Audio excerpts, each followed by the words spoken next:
contemplation me semble être un pan capital pour ce qui est de profiter de son passage sur Terre. Parmi toutes les manières de contempler, il en est une qui permet de partager avec ses semblables la beauté dont recèle la nature. C'est ainsi que je me suis intéressé à la vidéo et à la photo. Parmi les nombreux échanges que j'ai pu avoir avec des gens à ce sujet, il est arrivé plusieurs fois qu'on me rappelle la qualité du matériel photographique soviétique lors de son essor dans les années 60-70. Le matériel était bon, produit en quantité et abordable pour le marché occidental. Je me suis donc tourné vers le marché de l'occasion pour voir ce qui se faisait. Et j'ai trouvé mon bonheur en Russie. En Ukraine. J'ai fait la connaissance d'un objectif assez réputé, l'Helios 44-2. Il en existe de nombreuses variantes, produites dans différentes usines, KMZ, MMZ et Valdai. En fonction du lieu et de la date de production, la qualité des Helios peut varier grandement.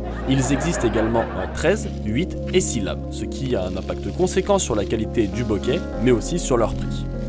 Historiquement, l'Helios 44-2 est réalisé sur la base de l'objectif allemand Carl Zeiss Biotar. À la fin de la Seconde Guerre mondiale, pendant que les Américains greffent l'avion à réaction Horten HO-229, les canons flak ou encore pompent allègrement la Maschinengewehr 42 pour fabriquer le M60, les Soviétiques mettent la main sur les brevets Carl Zeiss, leur permettant de copier le Biotar et d'en faire leur propre version. J'ai donc fait ma base sur un Helios produit par MMZ, avec un corps en aluminium et disposant de 8 lames. Son look chromé, bien que strictement esthétique, m'a séduit, moi qui ai toujours aimé les choses sobres et discrètes. Il me faudra cependant me battre un peu avec les adaptateurs, puisque l'Helios 44-2 existe en deux montures, M39 et M42. Ces chiffres désignant ni plus ni moins que le diamètre de la monture, donc 3,9 cm pour la première ou 4,2 pour la seconde. J'ai pris un premier adaptateur en M42, du coup trop grande pour mon objectif qui lui est en M39. J'achèterai ensuite un adaptateur M39, mais n'en serai pas satisfait. L'adaptateur est trop court et ne permet donc pas une mise au point sans disposer de bague allonge ou tube d'extension. J'achèterai donc très bêtement un adaptateur M39 vers M42 qui se visse sur l'objectif pour le convertir en M42. Il pourra donc être utilisé avec mon premier adaptateur dont la longueur convient parfaitement à la mise au point de l'Helios 44-2. Une fois le tout monté sur mon Sony Alpha 7S III, il s'offre à moi de vastes possibilités. L'objectif est simple à comprendre, bien que totalement manuel. On peut régler dessus l'ouverture et la mise au point qui se réalise par un ridiculement simple vissage-dévissage qui éloigne ou rapproche l'objectif de la monture et donc du capteur. La première bague, elle, sert à connaître précisément l'ouverture de l'objectif grâce à une graduation qui limite la fermeture du diaphragme. Il est tout à fait possible de faire sans et de garder la graduation au dernier écran, permettant de passer d'une ouverture de 2 à 16 à loisir et obtenir des ouvertures tout à fait uniques qu'on ne trouvera pas sur la plupart des objectifs modernes.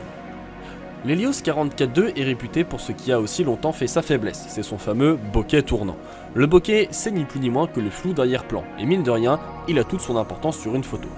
Avoir un beau sujet, c'est bien, avoir un joli bokeh, c'est mieux. Là où la majorité des objectifs nous ont habitués à avoir des bokehs doux et très circulaires, ici, le bokeh de l'Helios est dit tournant. Il déforme l'arrière-plan pour produire une image tout à fait unique dont il est l'un des seuls à détenir le secret.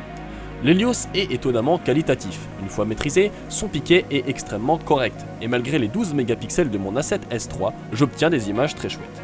Pour sublimer l'usage de l'Helios, on cherchera à réaliser un réglage particulier dans le boîtier pour obtenir des images au ton un peu plus terne, en désaturant et en jouant sur les contrastes. Une fois le tout réglé et maîtrisé, on a un superbe jouet permettant de créer des clichés rétro, vintage ou simplement singuliers. Couplé avec des bagues allonges, on peut convertir notre nouvel ami en objectif pseudo-macro et réaliser des clichés d'encore plus près. Ici aussi, l'objectif se défend superbement en produisant des images tout aussi belles les unes que les autres. Il faudra cependant fermer au maximum le diaphragme pour disposer d'une mise au point uniforme, puisque les bagues allonges ont un défaut majeur, c'est la création d'un manque total de profondeur de champ, qui peut se compenser en fermant un peu le diaphragme.